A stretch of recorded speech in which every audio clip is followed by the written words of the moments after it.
নুপুরের সব কথা সত্যি। বিনয়, বউ ভাগ্যে এমন স্ত্রী পেয়েছিস ওর মনে কখনো দুঃখ দিস নে। তুই শুনেছিস সব? মিথ্যা সন্দেহে মনকে ভারী করিস নে বিনয়। নূপুর এখন তোর স্ত্রী, আমার শ্রদ্ধার পাত্রী। নূপুরের জন্য আমি এখানে আসিনি রে বিনয়। ওর মুখে তোর অসুস্থতার খবর শুনে আমি তোকে একটিবার দেখতে এসেছি। ভুগে ভুগে ও যেন কেমন একটা হয়ে গেছে।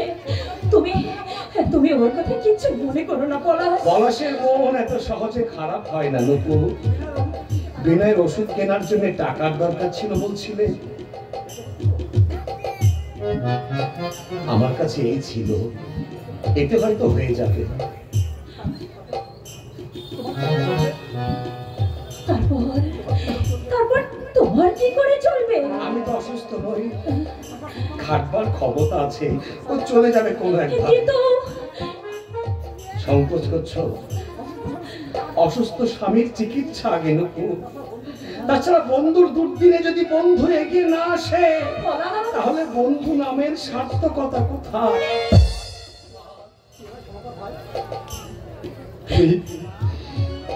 আমাকে ক্ষমা কর ভাই। আমি প্রতারক। চল না বলি, নূপুরকে তোর কাছ থেকে আমি ছিনিয়ে নিচ্ছি। তোরই নীরব দীর্ঘশ্বাস হয়তো আজ আমি মৃত্যুর দুয়ারে এসে দাঁড়িয়ে। কি বলছিস? ঈশ্বর তোকে রোগ মুক্ত করুক বিনয়। পুরাকালে একজন আর তার আয়ু আরেকজনকে দান করতে পারত। এই যুগে যদি সম্ভব হতো আমার সমস্ত পরমায়ু আমি তোকে দান করতাম রে বিনয়।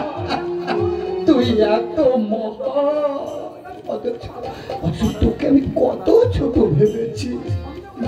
সন্দেহ করি নূপুরকে আমি কত গঞ্জনা দিয়েছি। এখন থেকে আর দিস নেই। আচ্ছা আমি চলে যাবি না, সময় পেলে আবার তোকে দেখে যাবো। চলে নূপুর, ওই ভগবানের কাছে আমি শুধু দিনরাত একটাই প্রার্থনা করব, তোমার স্মৃতির সিঁদুরটুকু যেন অক্ষুণ্ণ থাকে। ভালো থেকো, ভালো থাকিস বিনয়।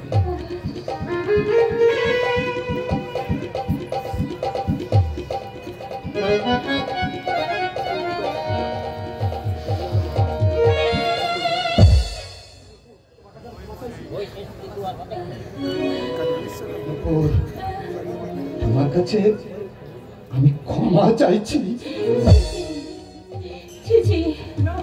তুমি তুমি তো আমার গুরুজন, ক্ষমা চেয়ে তুমি আমাকে অপরাধী করো না। তুমি তোমার ভুল বুঝতে পেরেছো, এই আমার শান্তি গো। বড় অসময় বুঝতে পারলাম গো নূপুর। অসময় কেন বলছো তুমি? অসময় আমার বেলা যে ফুরিয়ে গেছে গো নূপুর। এমন অলক্ষণে কথা তুমি বলো না। তোমার বেলা ফুরিয়ে গেলে আমার কি হবে বলো? সেই চিন্তায় আমি বিভোর হচ্ছি গো নূপুর। তোমার কি হবে? তোমার জীবনটা আমি ব্যর্থ করে দিলাম। আমি তো ভাবি না গো, আমি তো ভাবি না। কিন্তু সেটাই তো সত্যি। কামনার মধ্যে তোমার জীবনটা আমি যে ব্যর্থ করে দিয়েছি। না গো না, ওসব ভেবে এইসব ভেবে তুমি মিছে মিছে কষ্ট পেও না গো। হে জগদীশ্বর, ভুল পথে চালিয়ে এই জীবনটা তো তুমি অকালেই যবনিকা টেনে দিয়েছ। পর জন্মে যদি মানুষ করো তাহলে ওই পলাশের মতো মানুষ করো ঠাকুর, ওই পলাশের মতো মানুষ করো।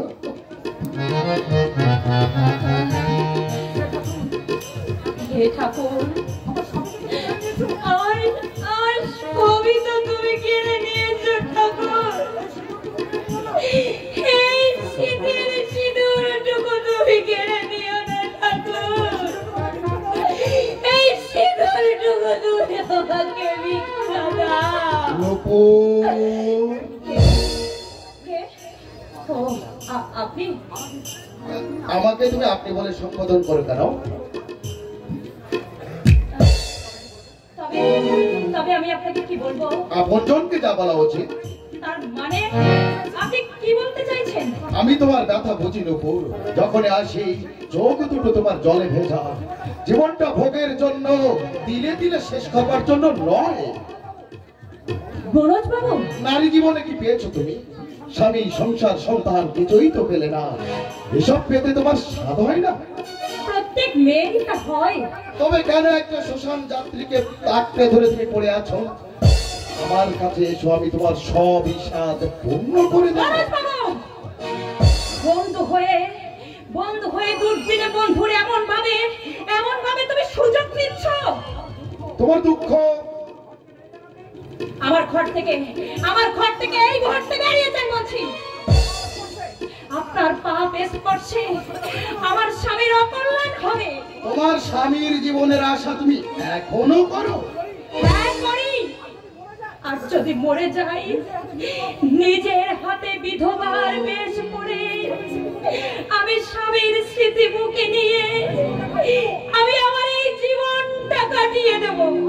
আমার কথাটা কোনো কথা আমি আপনার শুনতে চাই না। চলে যান, এই মুহূর্তে আপনি এখান থেকে চলে যান। তবে মনে রেখো, বিনয়ের দিন শেষ।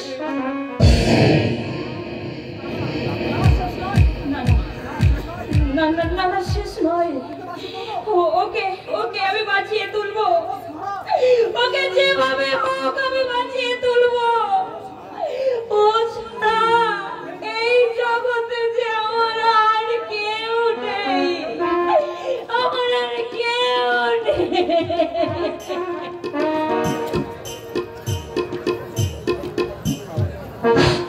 সম্মানিত সুধী মণ্ডলী,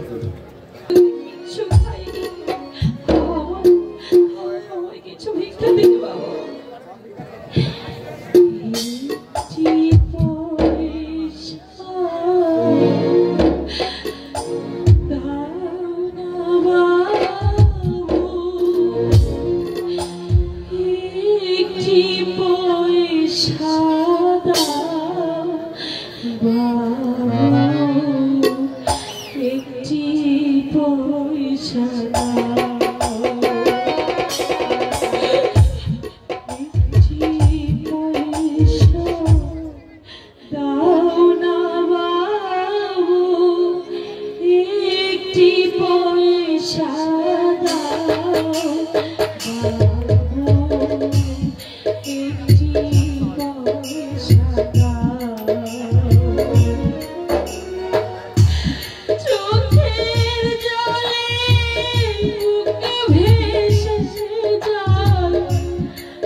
একটি পয়সা দাও না বাবু, একটি পয়সা দাও বাবু, একটি পয়সা দাও বাবু, একটি পয়সা দাও বাবু।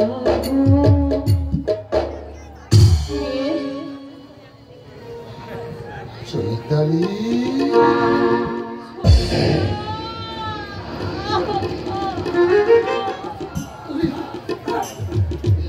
তুই রাস্তায় দাঁড়িয়ে ভিক্ষে করছিস? কি করবো ছোটা, তুমি তো দুদিনই বাড়িতে ছিলে না, আমরা দুদিন ধরে কিচ্ছু খাইনি ছোটা। এই, না খেয়ে মরতে পারিসনি, টেনে গঙ্গায় ফেলে দিয়ে আসতাম।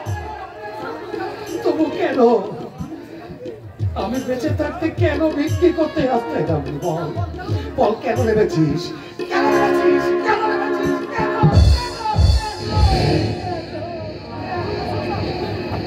ছোটা, তুমি তুমি আমায় মারলে ছোটা, আমায় তুমি মারলে। আমি তোকে মারলাম, আমি তোকে মেরেছি রে। তুই আমাকে মার, আমাকে মার মার মার। তুমি কি আমার বলছো জন্য তোদের এই অবস্থা, আমি তোদের খেতে দিতে পারিনি, তাই তো তুই বিক্রি করতে রাস্তায় নেমেছিস। এই 3 দিন তুমি কোথায় ছিলে ছোটা? একটা কাজের সন্ধানে গিয়েছিলাম, কিন্তু হাতের কাছে কাজ থাকতে আমি আমি 2 দিন মিথ্যেই ঘুরে মরছি। হাতের কাছে কি কাজ ছিল ছোটা? একটা কয়লার গোলায় কয়লা পৌঁছে দেওয়ার কাজ। কি রে, দুঃখ পেলে সৎ পথে কোনো কাজই ছোট নয় রে চৈতালি, ছোটা, কোনো কাজই ছোট নয়। পলাশ বাবু, কে? আমি। নমস্কার পলাশ বাবু, নমস্কার। আপনি কেমন আছেন? এই যাচ্ছে কোনো রকম। আপনার কি খবর? ভালো। চৈতালি দেবী, নিশ্চয়ই আপনি আমার কথা ভুলে গেছেন। না না, বলবো কেন? নমস্কার। নমস্কার। আপনি তো অনুপম বাবু। ঠিকই মনে রেখেছেন দেখছি। তাই এখানে কোথায় এসেছেন? ওই তো আমাদের বাড়ি। আপনাদের কিছুদিন ধরে আমি খুঁজছি।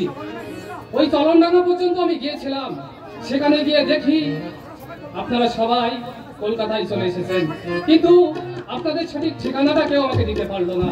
তা আমাকে খুঁজছেন কেন?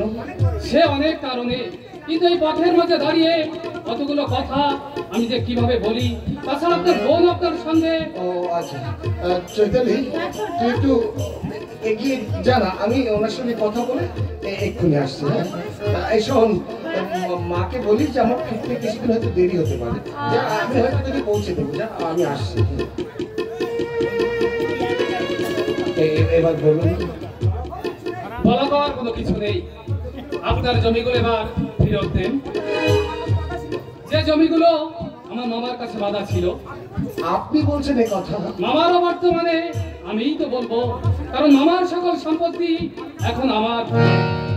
তবে কি হ্যাঁ, গত বছর আমার মামা মারা গেছে। মারা গেছে, কিন্তু ওনার থেকে নেওয়া সেই 8,000 টাকা 11টা বছর ধরে মামাই জমি ভোগ দখল করেছে। শুধু আসলে সে টাকা উঠে গেছে। আবার কিসের টাকা? দলিলগুলোকে আজই নেবেন। অনুপম বাবু, আর একটা কথা বলুন। চৈতালি দেবী সম্বন্ধে কিছু ভেবেছেন? অনেক ভেবেছি, কিন্তু আমি আমার মায়ের সঙ্গে কথা বলেছি। মায়ের শুধু একটা আপত্তি, চৈতালি অন্ধ, তাই না? মা বলেছে একটা চোখেও যদি মেয়েটা দেখতে পেত তাহলে তাহলে আপনার মা ওকে বৌমা বলে মেনে নেবে? নিশ্চয়ই হবে, এই একটা চোখে দেখতে পেলে মেনে নেবে? নিশ্চয়ই হবে। চলুন চলুন অনুপম বাবু, আমি আজ আপনার মায়ের সঙ্গে কথা বলবো। তাই চলুন। চলুন।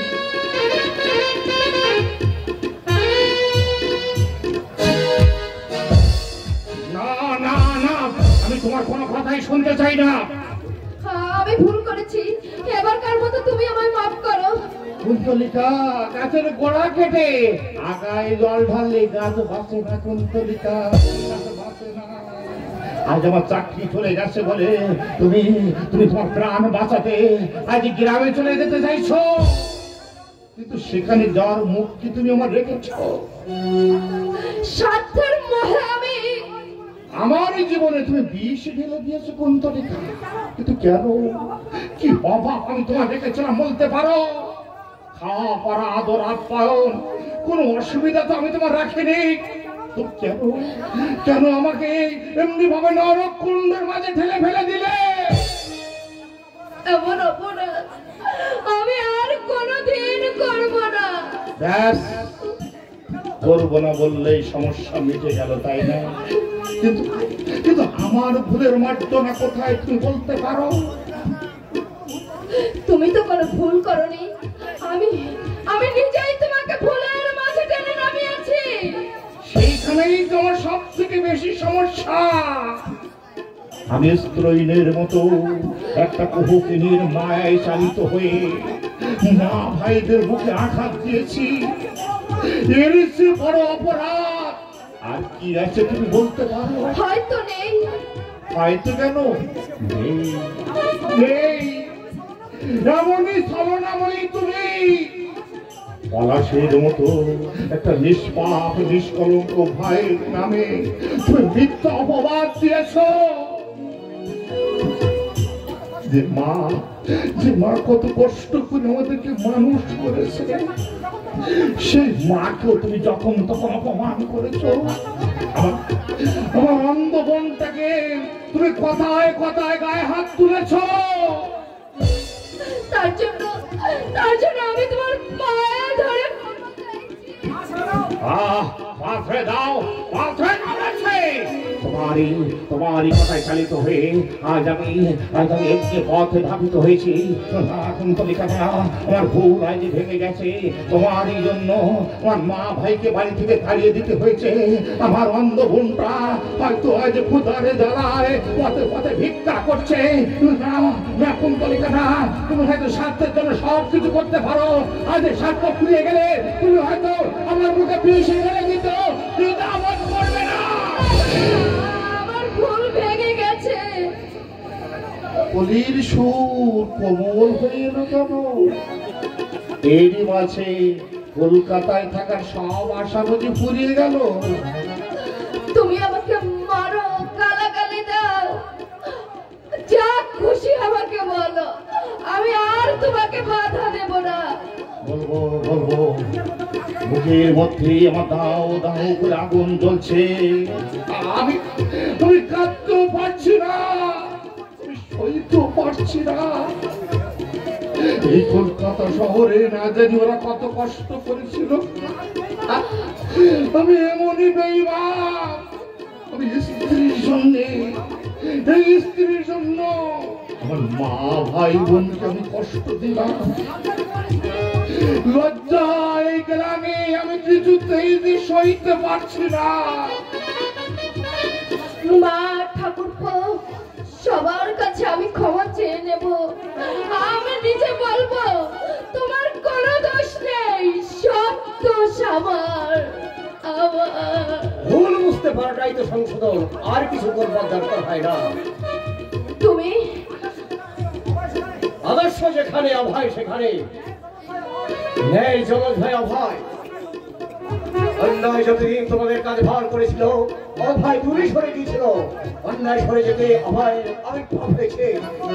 নিরঙ্কুশ নিষ্কলঙ্ক বদ্ধ তুই, তাদের মধ্যে থেকে প্রমাণ করলি তুই নির্ভর। তবে ভাববে কেন? এই অভয়, আমি পলাশের বড় হয়েও ছোট কাজ করে ফেললাম, তুই বলতে পারি? ছোট কোথায় হলি, ওরে কুষ্টি পাথর যাচাই হলি। অঘটটুকু এবার বাদ দিতে পারবি। এই নে পলাশের চিঠি। পলাশের চিঠি? তুমি বসো, তোমার জন্য চা নিয়ে আসি।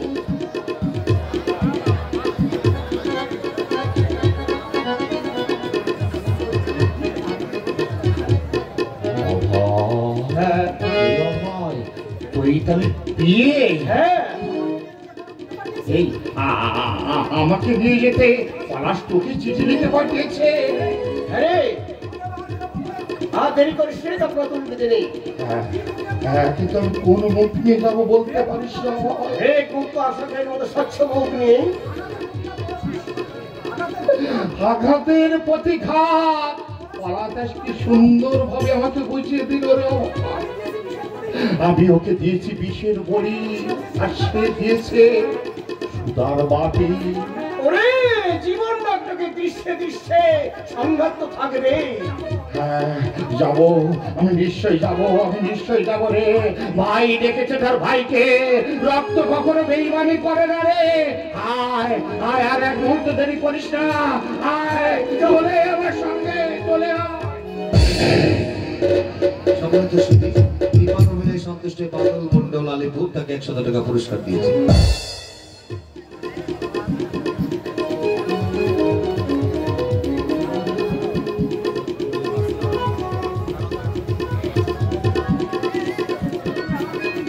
তুই যে আবার কোনোদিন দেখতে পাবি মা, আমি কোনোদিনও ভাবতে পারিনি। আজ যে কি আনন্দ হচ্ছে আমার, আমি তো কাউকে বোঝাতে পারবো না। তুমি কত বুড়ি হয়ে গেছো মা। আমার 7 বছর বয়সের সময় তোমার যে চেহারা ছিল, তোমার সেই চেহারার সাথে আজ তোমার কোনো মিল নেই মা। মানুষের বয়স কি কখনো থেমে থাকে রে পাগলি? আমি যেদিকে তাকাচ্ছি আমার চোখ ফেরাতে ইচ্ছে করছে না। আমার কি মনে হচ্ছে জানো মা, 7 বছর বয়সের সময় আমি ঘুমিয়েছিলাম, আজ হঠাৎ আমার সেই ঘুম ভেঙে গেল। তাই তো মনে হবে। আচ্ছা দেখি,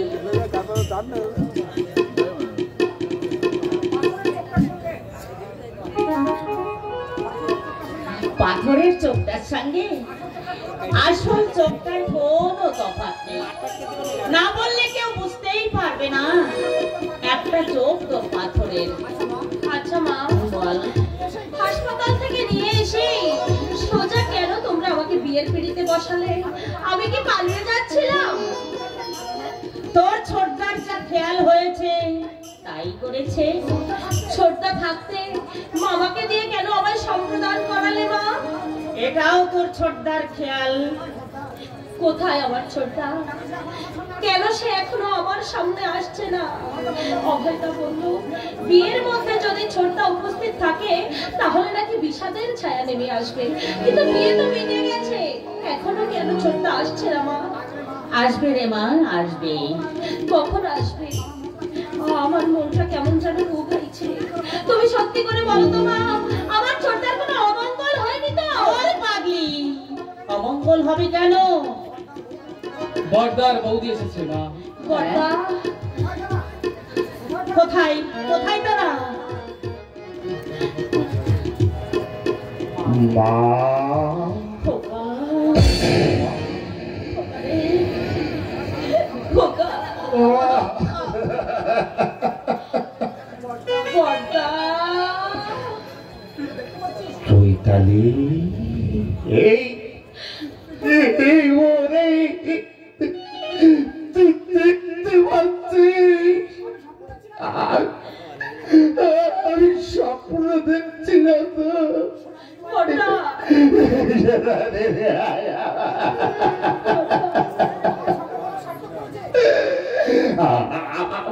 আমার স্বপ্নতে পড়া সার্থক করেছে রে। ঠিক তেমনটাই তো আমি চেয়েছিলাম রে বউ, তেমনটাই আমি চেয়েছিলাম। হ্যাঁ খোকা, বৌমা কোথায়? বাইরে দাঁড়িয়ে আছে। কি মুখ নিয়ে সে বাড়িতে ঢুকবে? সে কি আমার ঘরের লক্ষ্মীকে তুই বাইরে দাঁড় করে রেখে এসেছিস? দেখ তো তোর কোনো আজকের বিবেচনা বলে কিছু আছে? দাঁড়া দাঁড়া, আমি ডেকে নিয়ে আসছি। বৌমা, বৌমা, বৌমা।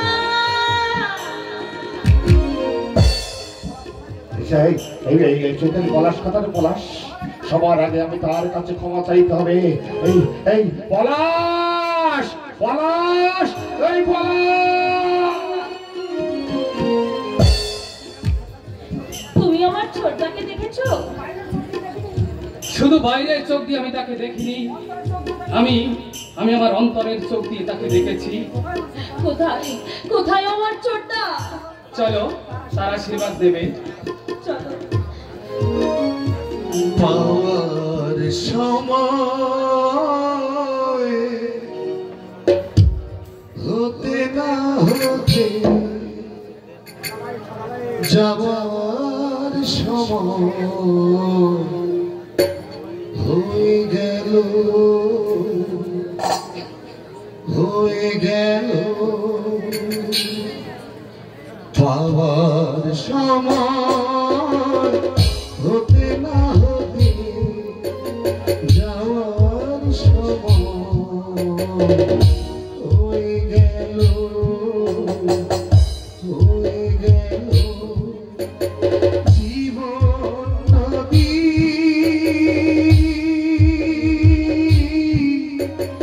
জীবন নদী, সারাটি জীবন ভুলের স্রোতে বয়ে গেল, বয়ে গেল, বয়ে গেল। আবার সময় হতে না হতে যাওয়ার সময় হয়ে গেল, হয়ে গেল।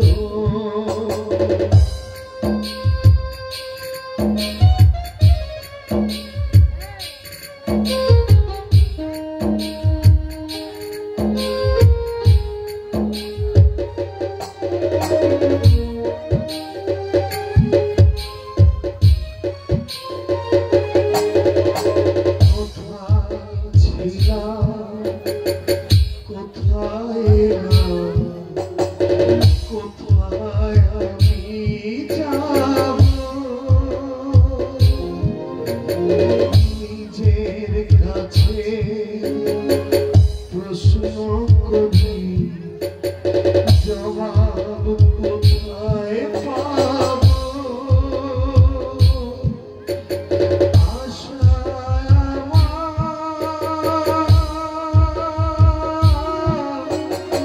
আশায় আমার, মিথ্যে আশা, নিরাশাতে রয়ে গেল, রয়ে গেল, রয়ে গেল। আবার সময় হতে না হতে যাওয়ার সময় হয়ে গেল, হয়ে গেল। জীবন নদী, সারাটি জীবন ভুলের স্রোতে বয়ে গেল, বয়ে গেল, বয়ে গেল। আবার সময়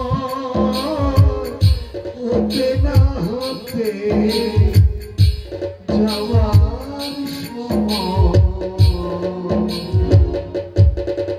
হয়ে গেল।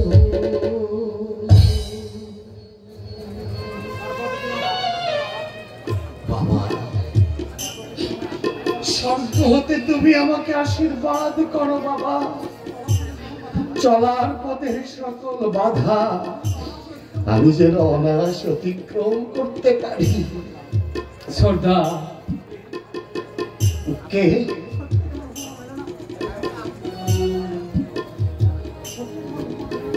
সত্যি তোমার উপমা মেলে না ভাই, তাই তুমি অনুপম। কিরে মুখ পুরি, চুপচাপ দাঁড়িয়ে রইলি যে? তুমি আমার ছোটদা। কেন রে, অবিশ্বাস হচ্ছে?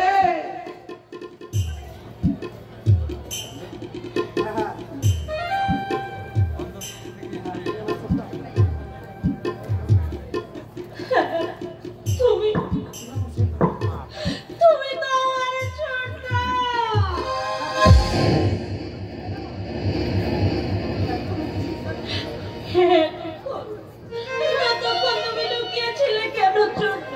এবার ভালো করে দেখ। ছোটদা, তুমি তুমি কালো চশমা পরে আছো কেন ছোটদা? এতদিন পর আমি জগতের সবকিছু দেখছি, তোমার আনন্দ হচ্ছে না ছোটদা? ওরে, আমার চেয়ে বেশি আনন্দ আর কার হবে তুই বলতে পারিস? আমার চোখে আমাকে দেখছিস, এর চেয়ে আনন্দ আমার আর কি হতে পারে রে বল? তোমার চোখে আমি তোমায় দেখছি মানে? ছোট দাদার নিজের একটা চোখ দিয়ে তোমার একটা চোখে দৃষ্টি ফিরিয়ে এনেছে চৈতালি।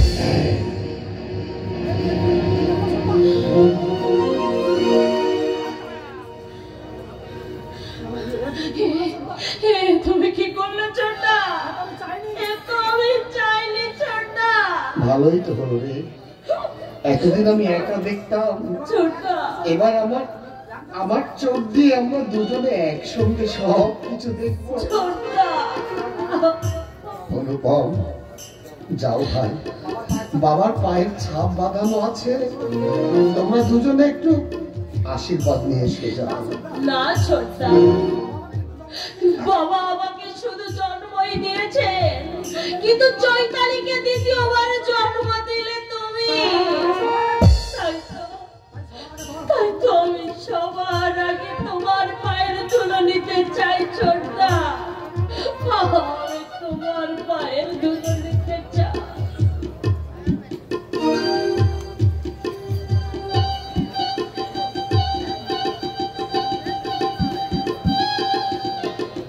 এই দেখো, আমার সোনা দিদিটা কেমন ভালো ভালো কথা বলতে শিখেছে।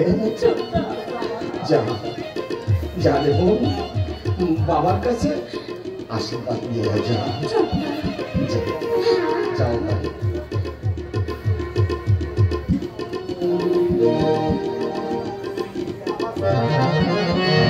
আমার চৈতালি দেখতে পাচ্ছে, আর তাকে অন্যের উপর নির্ভর করতে হবে না।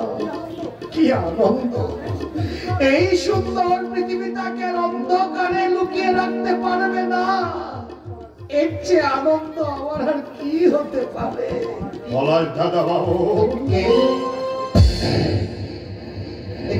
দিনুদা, তুমি তোমার চোখে জল? দিনুদা, জলের কোনো দোষ নেই দাদা বাবু, সব দোষ এই দিনের পড়া কপালে, নইলে আজ আমার এমনটি হবে কেন?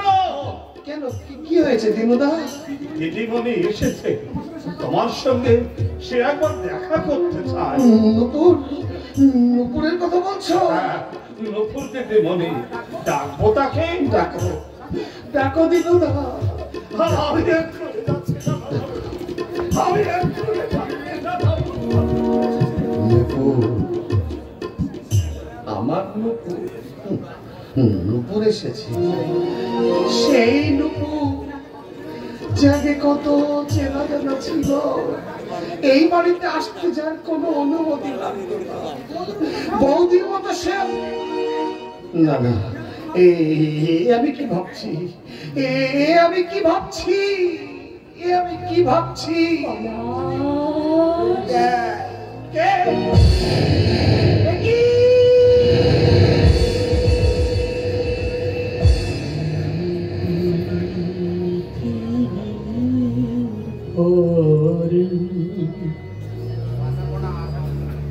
কত ফুল ফুটে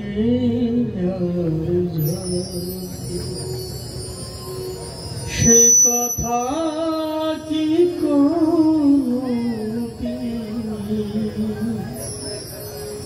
কখনো কারো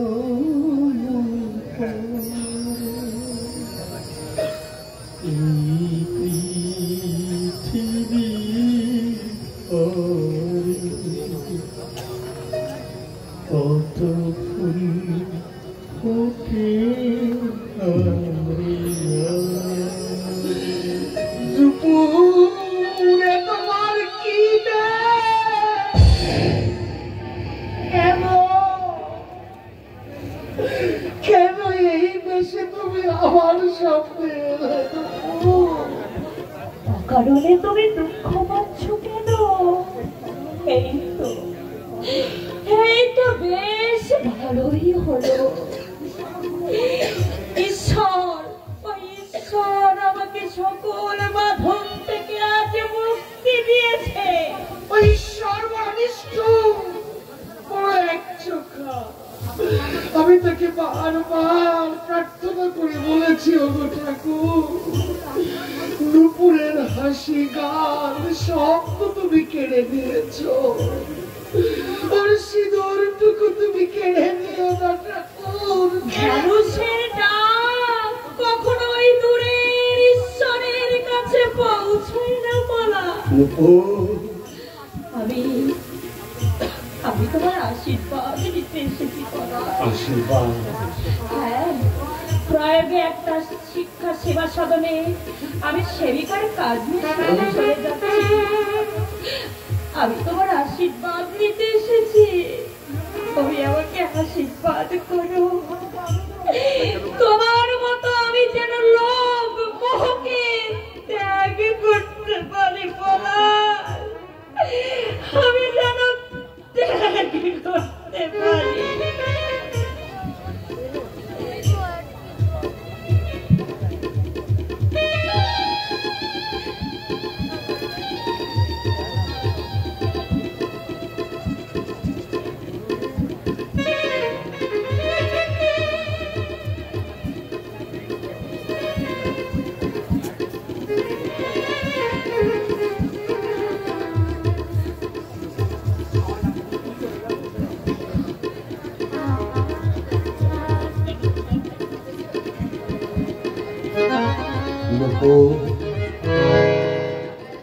আমায় একা ফেলে তুমি চলে যাবে না? যে কাঙাল সে কি চিরদিন কাঙালি থাকবে না? তুমি আমার চলার পথ চোখের জলে পিছল করে দিও না। আজ আমাদের মাঝখানে সংস্কারের নদী। কুসংস্কার? সেই কুসংস্কারকে আমি মানি না নুপুর, আমি মানি না। বাসি ফুলে কখনো পূজা হয় না বলা। এ বলে তুমি বাসি?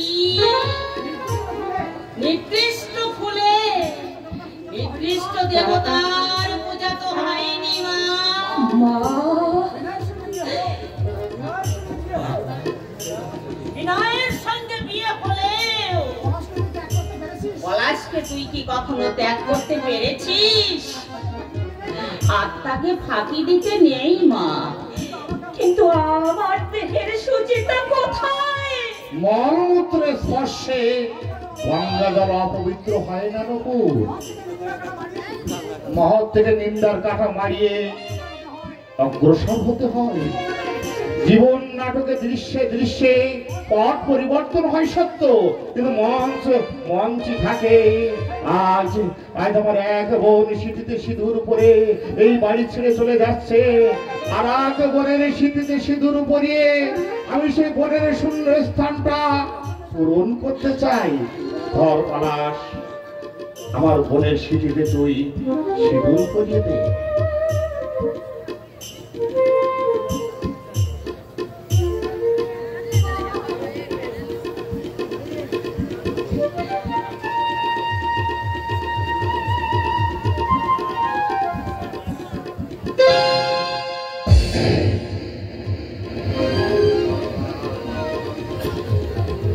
ভগবান, অনেক কষ্টের সাগর পার হয়ে দুটি মন আবার কাছাকাছি হয়েছে। এদের এই কচি মনটাকে তুমি যেন ভেঙে দিও না ঠাকুর। ওদের সুখের স্বপ্ন তুমি যেন ধুলির সাথে করে দিও না।